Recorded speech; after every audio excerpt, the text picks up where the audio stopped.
李御医，贵妃娘娘怎么样了？回殿下，皇贵妃娘娘身子虚弱，又加上情绪紧绷，才会导致这晕眩的急症。只要多加休息，再服几帖安神养心的药，应无大碍。好，你去抓药吧。这下官告退。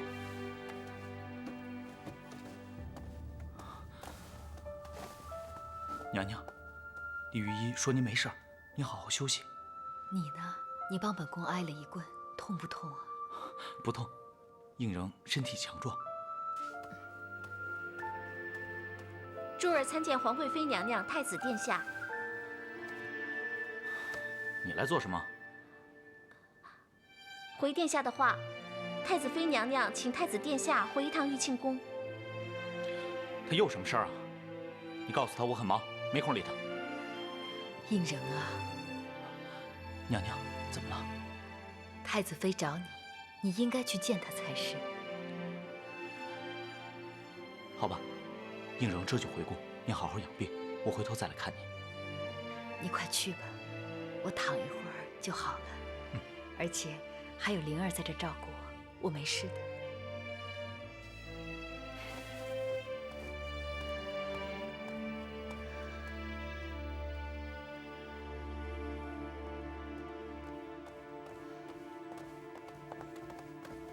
太子殿下，你终于回来了。什么事儿啊？皇贵妃娘娘正病着呢，有什么事儿赶紧说。臣妾听说，韩香与葛太为了查案，竟然查到了皇贵妃的头上，还搬出了皇太后，找皇贵妃去问审，害得皇贵妃身心俱疲，还病倒了，是不是？没错，这跟你找我来有关系吗？太子殿下，这事儿你还看不破吗？柳含香利用皇太后对她的信任，竟然查案查到皇贵妃的头上，这分明就是栽赃啊！想陷害皇贵妃。你别胡说八道，谁敢找皇贵妃娘娘的麻烦？你有所不知，后宫妃嫔之间暗中角力，相互争宠，之前的宣妃不就是很好的例子吗？柳含香进宫之后，就弄出这么多事情来，我猜想她的身份一定不单纯，她背后肯定受到某位妃子的指使。不会的，韩香如此冰雪聪明，心地又特别善良，她不会被人利用的。你少在这挑拨离间。太子殿下，这事儿由不得你不信。柳含香明着是针对皇贵妃，暗地里可是针对你来的。你这话什么意思？难道你不觉得奇怪吗？这皇后过世这么久了，皇阿玛却一直没有把皇贵妃册为皇后。那要怎么着？这是因为皇阿玛重感情，一直挂念着皇后。对，就是因为皇阿玛重感情，所以皇贵妃一日成不了皇后，您这太子之位就不够稳固。所有妃子都打着算盘，暗中重伤皇贵妃。这事儿要是传到皇上耳朵里，别说是皇贵妃，就连你太子也岌岌可危啊！住口！少在这胡说八道！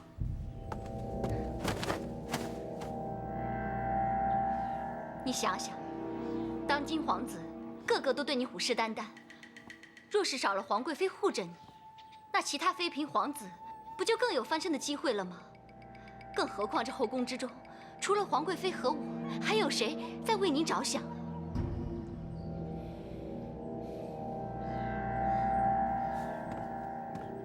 太子殿下，柳含香她现在有皇太后撑腰，根本就没有把你放在眼里，你就不要再这么袒护她了，免得铸成大错。韩香她不是这种人，说来说去，你这就是在吃醋，嫉妒柳含香罢了。你别再执迷不悟了，柳含香她不值得你这样付出。哼。更何况她跟葛太早就在一块儿了，你就不要再自作多情了。你胡说！我没有胡说，你心目中那个楚楚可怜的柳含香，她已经原形毕露了。更何况呢，她现在和葛太还相处得很好呢，说不定葛太贝勒马上就要请皇上给他们赐婚了。不可能！你少在这道人长短，说人是非了。前些日子你还没有玩够吗？先是诬陷春竹偷了东西，牵扯到韩香头上来了，到头来却把你自己的脸都给丢尽了。我连皇阿玛都看不下去了，不是要你好好反省吗？哦，事隔没多久，你又故态复萌，搬弄是非了，你简直就没救了。涂和齐，我们走。你给我站住！你要是不相信我的话，我有人证可以证明，葛泰与韩香已经在一块儿。什么人证？出来吧。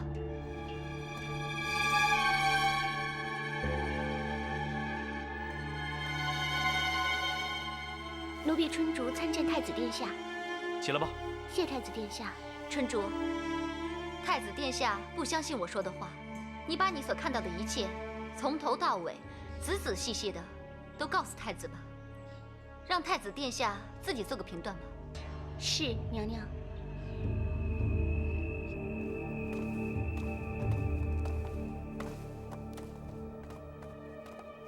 秀儿，你先回去吧，我送韩香出宫就行了。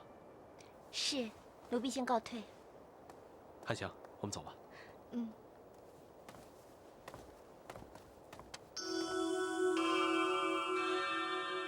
经过就是这样。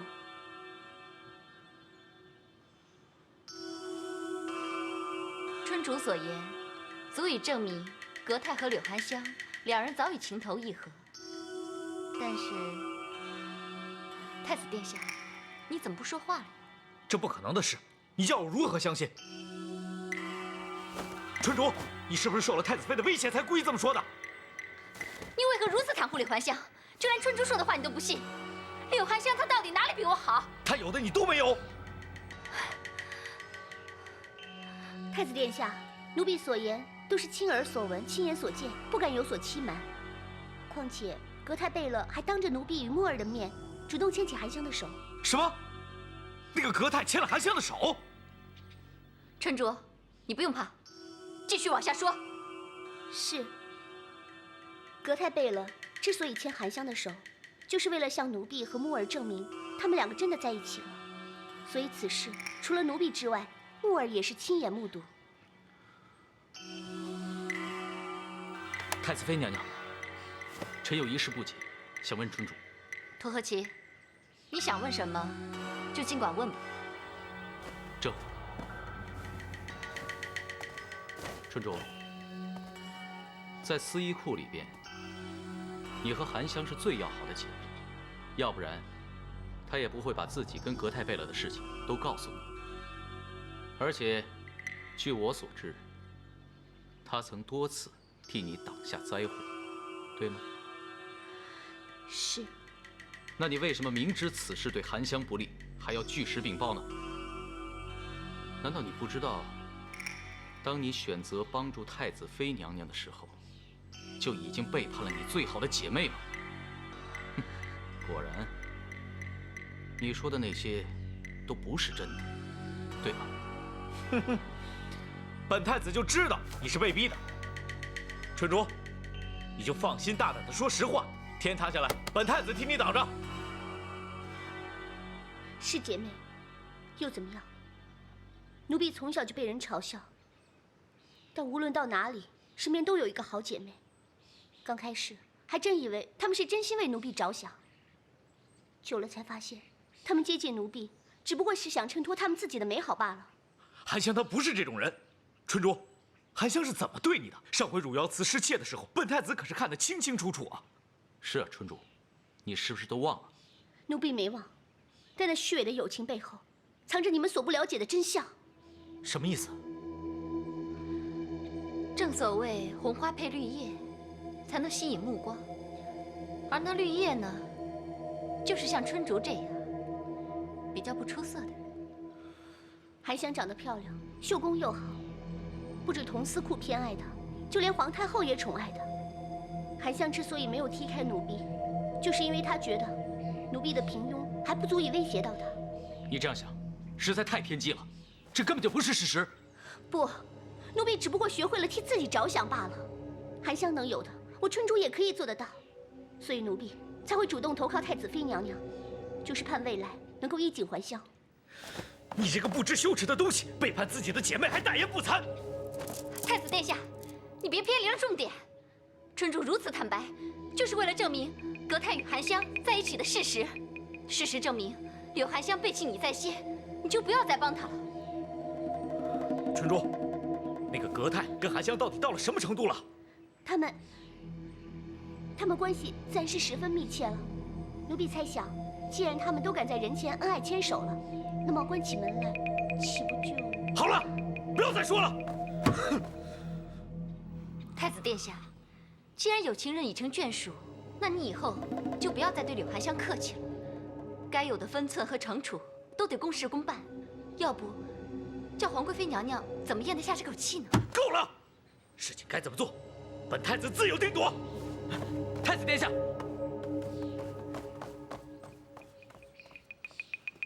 奴婢该说的都说了，为何太子殿下就是不愿意相信呢？不用担心，他待会儿就会回来。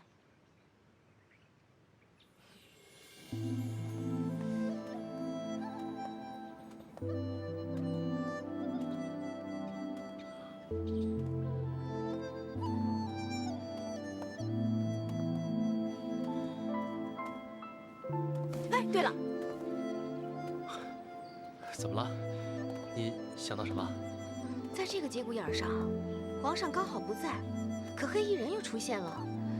你说这个黑衣人对皇宫的路线又十分熟悉，所以我猜，所以你猜想，这个黑衣人会不会是皇上？葛太贝勒，难道你一点都不惊讶吗？因为我也是这样想的，只是碍于刚才有秀儿，不便谈论。若真是皇阿玛杀了娘，那身为女儿的我又该如何是好啊？韩香，你又在想什么？我在想，宣妃、静妃还有雪雁，因为我们长安已经牵连到了这么多的人，如今竟然连皇上都有了嫌疑，我真是越来越怀疑我自己，究竟这个案子还要不要继续查下去？只要有我在你身边，无论你想做什么，我永远会陪着你。再说了，我们也不用乱想，等皇上回宫，皇太后自然会问个清楚的。我也希望这个案子可以早日解开谜底，这样的话就不用再牵连越来越多的人了。放心，一定会的。一会儿啊，你记得回去之后要给自己的伤口换药，知道吗？知道了。太子殿下，您慢点儿。本太子要去找韩香，把所有的真相都告诉他，让他知道春竹有多卑鄙。他听后定会因为感激投入本太子的怀抱。太子殿下，若是如此，您绝不能去啊！放肆！你给我滚开，挡着本太子的路了！奴才不能让。大胆！你也想反了吗？难不成你也被太子妃收买了？奴才对太子殿下忠心不二，绝不会投靠其他主子。那你挡我路干嘛？其因有二，首先，韩仙和春竹情同姐妹，未必会相信我们所说的。春竹背叛了他。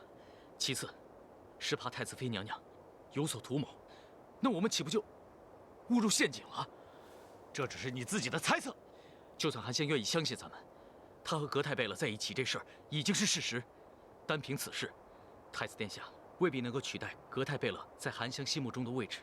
若是因为此事，反而增加他们两人之间的感情，那可就不好了。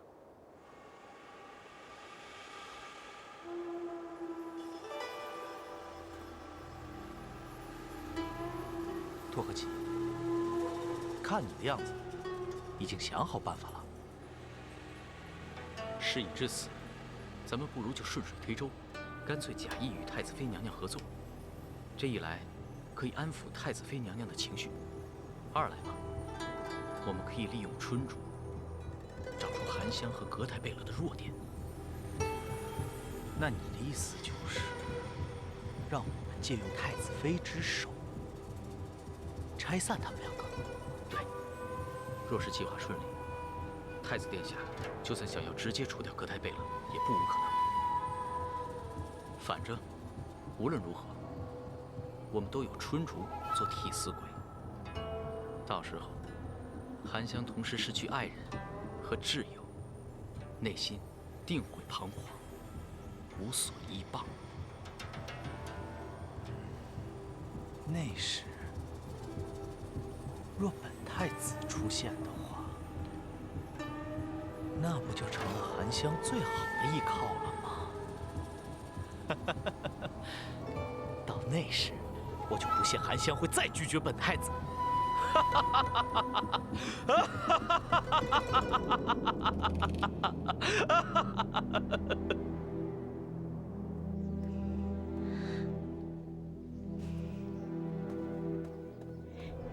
太子妃娘娘，太子殿下到现在还没有回来，会不会是您推断错误了？要是太子殿下去向韩香说奴婢的事，那可怎么办才好？托和其可不是省油的灯，他为了顾全大局，就算是说破了嘴，他也一定会把太子殿下带回来的。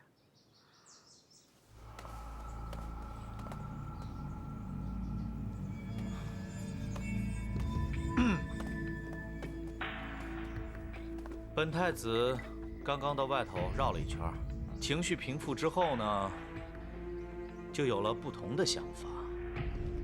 太子殿下，只要您肯回头，您就会发现天底下只有臣妾我会永远在这里等着你的。本太子就是被太子妃的一往情深所打动了，心里头对韩香和葛太那对狗男女就更加觉得愤恨难平了。春竹，你可有什么好的办法替本太子报仇啊？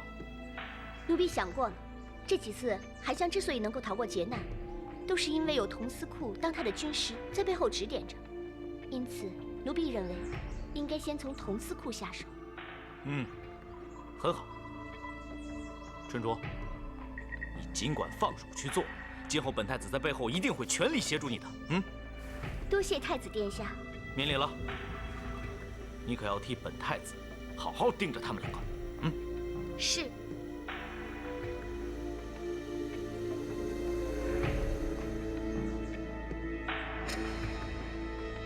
胤禛，你这番话若是真心，那就最好；但就算是假的，臣妾也会把它弄假成真。皇太后，吃点茯苓饼定定神吧。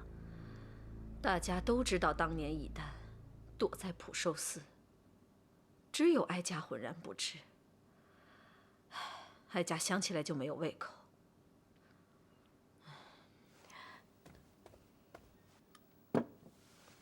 秀儿也真是的，叫她去问个皇上回来没有，到现在都还没有消息。皇太后，您先别着急，喝口茶吧。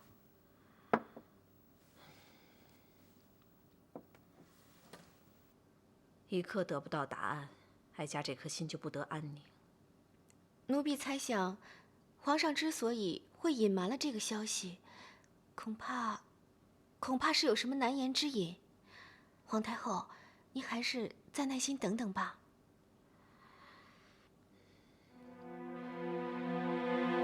皇上，您可千万不能是杀害娘的凶手啊！娘娘，您慢点儿，您的身体撑得住吗？不碍事，待在宫里，本宫心里闷得慌，在这园子里，心情反倒舒畅。皇贵妃娘娘，她已经可以走动了，看来身子已经恢复了。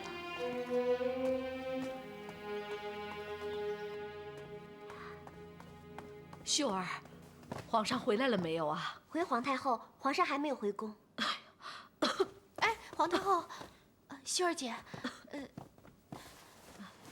要不要奴婢去请御医啊？不用，哀家只是心里着急，身体没什么大碍，不必惊动御医了。是。皇上迟迟不回来，也不知道皇贵妃身体好些了没。就是想随便问个话，也不知道该问谁。皇太后，方才奴婢经过御花园，看到皇贵妃娘娘跟灵儿在散步，想必皇贵妃身体应该好些了吧？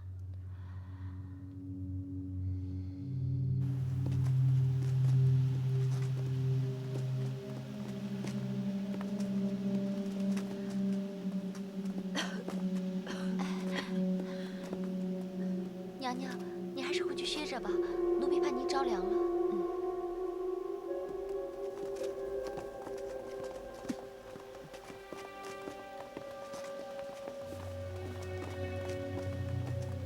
臣意参见皇太后。免礼。谢皇太后。皇贵妃，你的身体好些了没有啊？谢皇太后关心，刚服过御医开的药，感觉好多了。那就好，我们去凉亭聊一聊吧。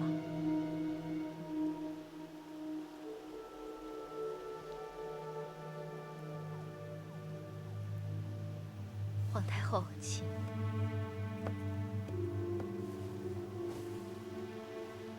不知道皇太后找臣妾想聊什么事啊？皇贵妃，哀家就开门见山了。以丹失踪这件事，你到底还知道些什么？希望你能老老实实的告诉哀家。臣妾……怎么？是不是非得等到皇上出现，你才愿意跟哀家说呀？你到底有没有把哀家放在眼里？请皇太后息怒。起来回话。是。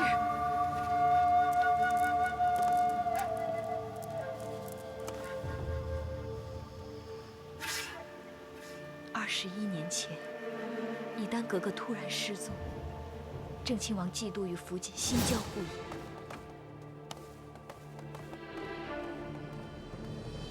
郑亲王，请。启奏皇太后，以丹失踪至今，他额娘与臣茶不思饭不想，皇府上下也是不得安宁。请皇太后发慈悲下懿旨，帮助寻找以丹。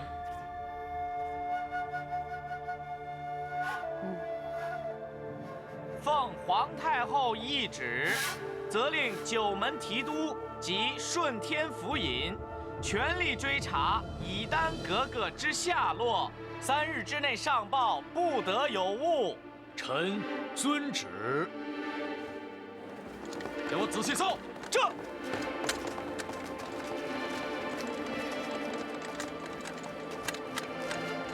你们几个去那边搜。是。要搜仔细了。其他人跟我走。是。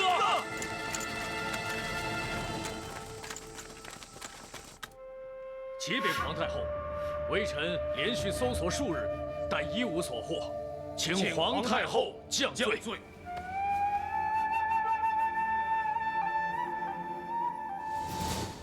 他们3天2头往皇宫跑，请求皇太后的协助。那个时候，皇太后不是还亲下懿旨，通令卫戍荆棘的九门提督与顺天府负责把人找到。但耗费了3个月，终究无功而返。后来，搜寻的规模也慢慢缩小，众人也逐渐淡忘了这件事。这件事哀家当然知道。哀家想问的是，当初你是如何从静妃那里知道以丹的下落？皇上又为何不让你说这件事？那时候，正当众人寻不着以丹格格下落时，就在某一天，臣妾在弘毅阁遇到了静妃。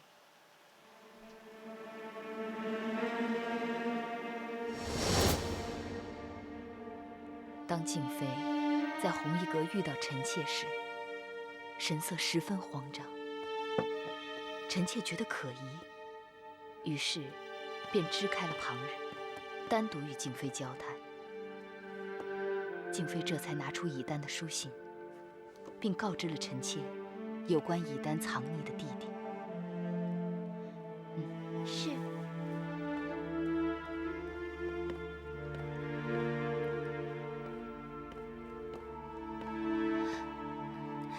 参见皇贵妃娘娘。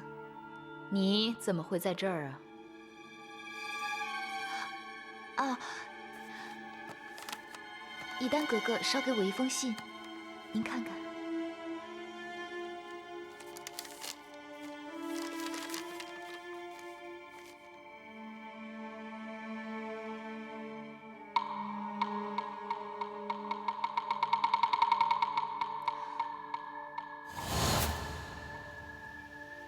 现在想起来，弘毅阁是内务府的银库，也是收存金银珠宝玉器的地方。静妃当时一定是在观察想要盗取的目标，或者是正准备下手，不慎意外让我撞见，才会与臣妾岔开话题。因此，臣妾才会知道以丹躲在普寿寺。奴婢可否斗胆请教皇贵妃几个问题？韩香，有话你就直说吧。请问皇贵妃娘娘，当初为何会去弘毅阁？奴婢记得静妃说过，皇贵妃娘娘好像很关心以丹格格的事情，这又是怎么回事？那是因为我知道皇太后一直都很关心以丹的安危，所以我才想去找静妃问问有关以丹的事情。既然你后来知道了以丹的下落，为何不立即来禀报哀家呢？当时臣妾知道以丹的下落后，的确想要立即禀报皇太后，不过不巧的是，那天您为了以丹出宫上香祈福去了，所以臣妾才会先去禀报皇上。可是，皇上知道这件事后，却反而叫臣妾先别声张。皇上向来孝顺，他明知道哀家心急，又怎么会说这样的话呢？皇上的意思是，那封书信不知是真是假，万一找不到人，岂不是让皇太后徒添伤心吗？所以皇上便先派人前去普寿寺寻访，没想到却没找到人。之后我才去追问静妃，可能正是因为如此，静妃才会说我十分关心以丹的下落吧。以丹格格给静妃的信上说她在普寿寺，后来以丹格格也是在普寿寺遇害的，这就说明以丹格格确实是藏在了普寿寺中。那么，如果皇上收到了正确的讯息，当时又为何没有找到人呢？这件事是我亲口向皇上禀报的，错不了。但我也不清楚为何皇上派了这么多人马去，却还是找不到以丹的人影。都是命运弄人呐！我可怜的以丹，要是哀家知道你在普寿寺，哀家一定会亲自找你。皇太后，您别难过了，臣妾见您这样，臣妾更是自责不已。皇太后，您不要太伤心了。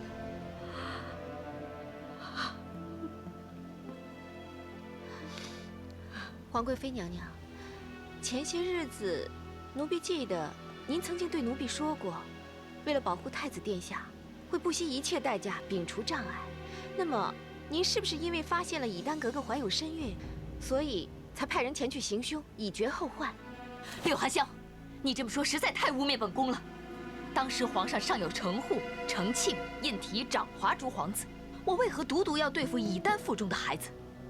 更何况腹中胎儿是男是女，我都不知道，我怎么可能这么做？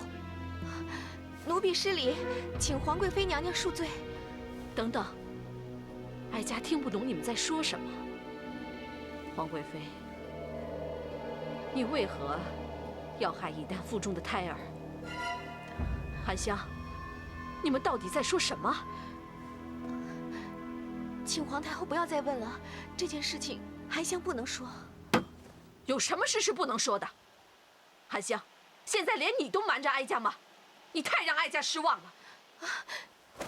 请皇太后恕罪，是皇上要奴婢保守秘密，这件事情含香说不得呀。又是皇上，到底皇上瞒了哀家多少事情啊？哀家现在让你说你就说，有什么事，哀家来担着。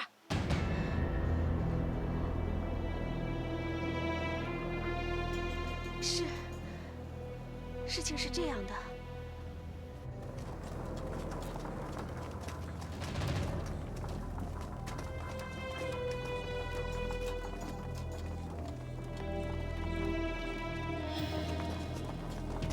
吾皇万岁万岁万岁！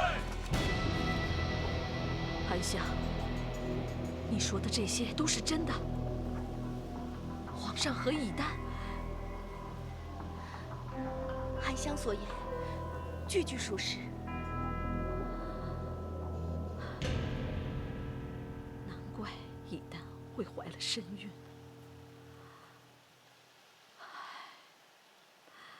怎么会发生这样的事？怎么会发生这样的事呢？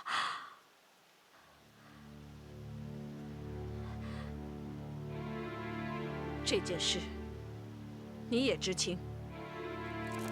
臣妾也是近日才知道，但皇上怕皇太后伤心，所以才隐瞒了此事。臣妾绝无恶意欺瞒之心，请皇太后降罪。为什么你们个个都要瞒着哀家？到底为什么？韩香错了，请皇太后降罪。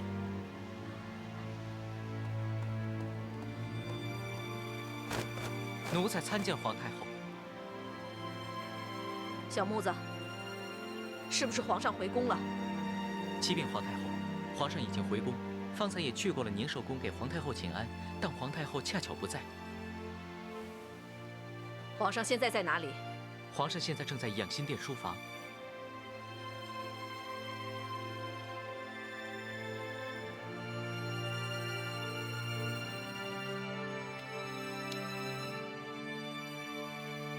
皇太后驾到！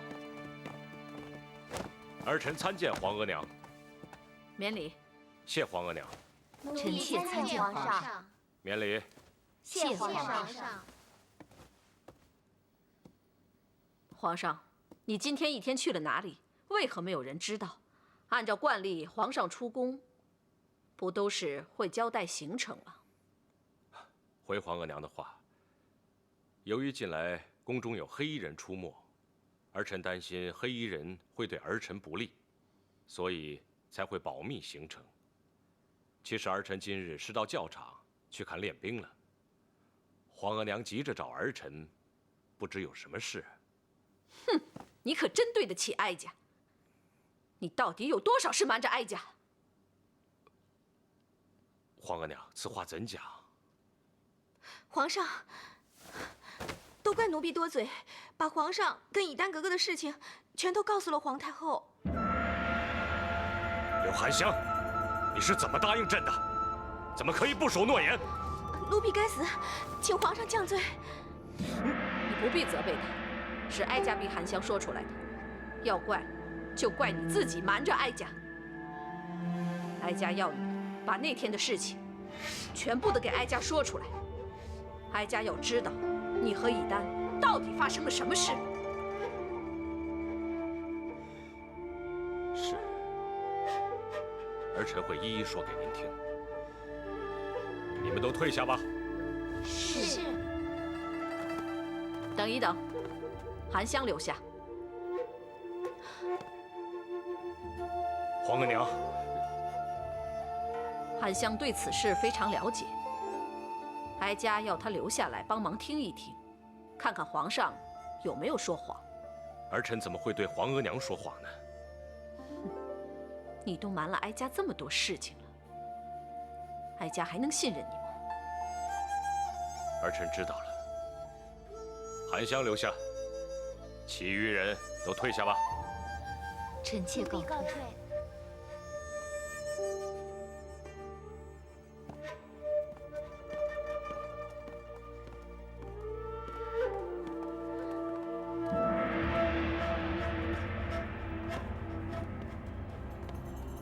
王公公，本宫有件事想请你帮忙。皇贵妃娘娘有事，直接交代奴才就行了。如果皇太后问完了皇上，请王公公通知本宫一声吧。奴才谨记皇贵妃娘娘的吩咐。娘娘，您别太担心了，还是先回去歇着吧。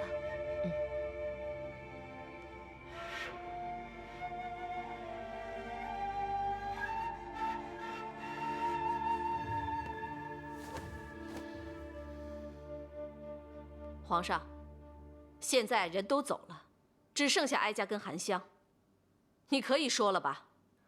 事情是发生在21年前3月初5的那个晚上。儿臣因为前去参加平南王的告老宴席，多喝了几杯。没想到回宫之后，儿臣竟将以丹误认为是侍寝的嫔妃。皇上果然是好酒量。趁此良机，本王要和皇上不醉不归。此言正合朕意。不过，既然是群臣共饮，平西王岂可独占美酒？诸位爱卿之中，海量者大有人在，朕要一个一个喝过，谁也别想成为漏网之鱼。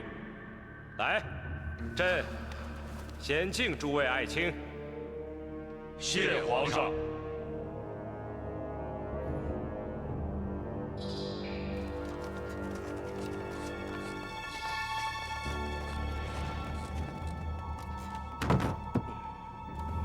启禀皇上，养心殿到了。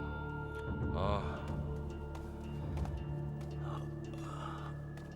哎，朕自己进去就行了，你们都先退下吧。这。啊，还有，今晚无论什么事都别来烦朕，朕想一个人静一静。嗯，奴才明白。都回去吧。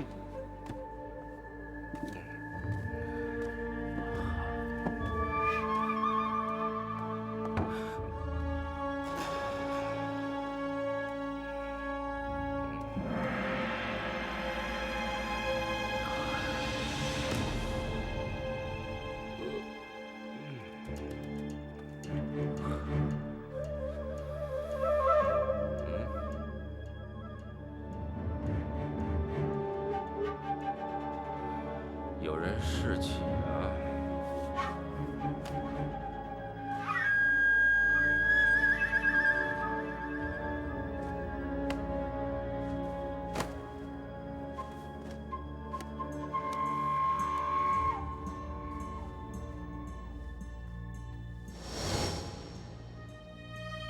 那然后呢？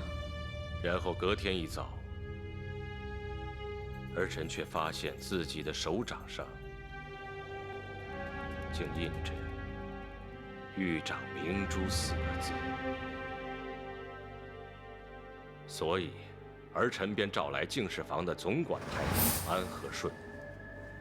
询问之下，方知前晚陪儿臣共枕的是当时的李贵人子和。于是儿臣便在同月底再次召他侍寝，但不知为何，儿臣总感觉这2晚陪侍的女子不像是同一个人。当时，儿臣也以为是因为喝醉酒的原因，所以才会有这种感觉。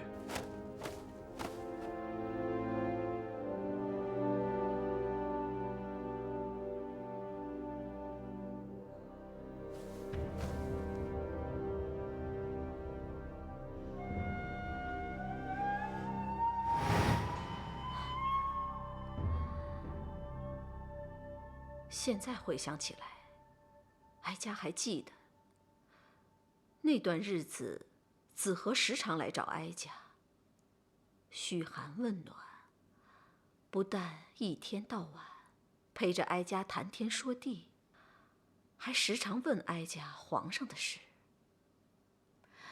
皇太后，当时宣妃询问过关于皇上的什么事情啊？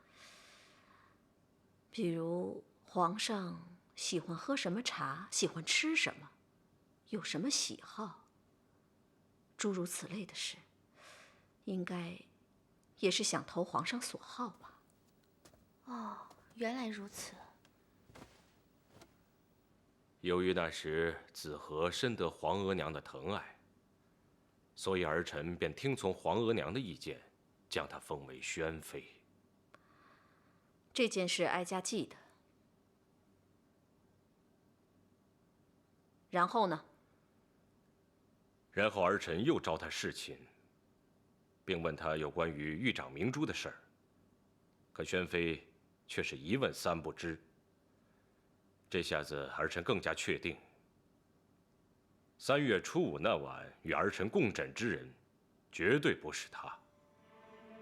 于是儿臣表面上不动声色，暗地里却命小木子去净室房调阅起居部，发现3月初5那晚是小李子等4人当值。于是儿臣便想将此4人叫来问话，结果竟是这4名小太监的总管安和顺前来回报。安和顺说，这4名小太监有3人意外坠崖身亡，1人失踪，下落不明。儿臣只好改问安和顺，为何差这4名小太监将子和送入养心殿。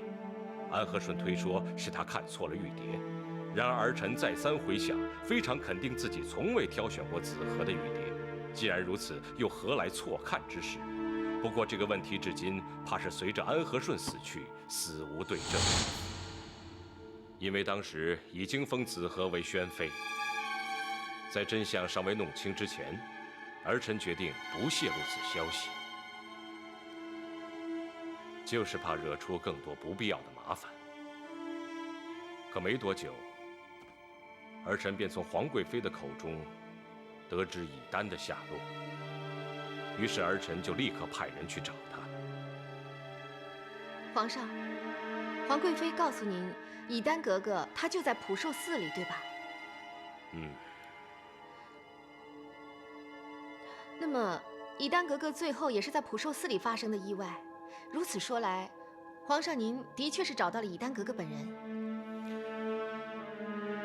皇上，韩香的推论是错还是对？你怎么不回答呀？没错，当时儿臣的确是找到了以丹。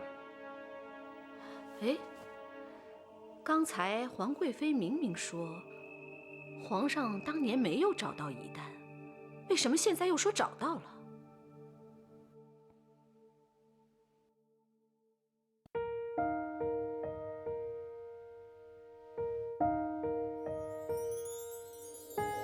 他们说我的爱不是爱，他们说真心只换来伤害。我想说一切没那么坏，可他们都不理睬。他们说别人心像小孩，他们说忍受寂寞是应该。我想说他们从不明白，我有我要的精彩，想挣脱他们的期待，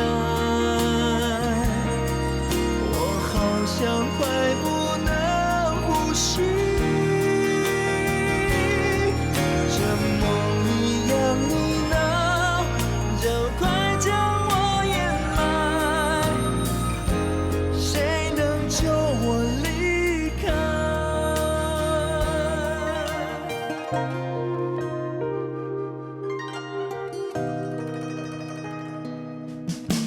他们说别人心像小孩，他们说忍受寂寞是应该。我想说他们从不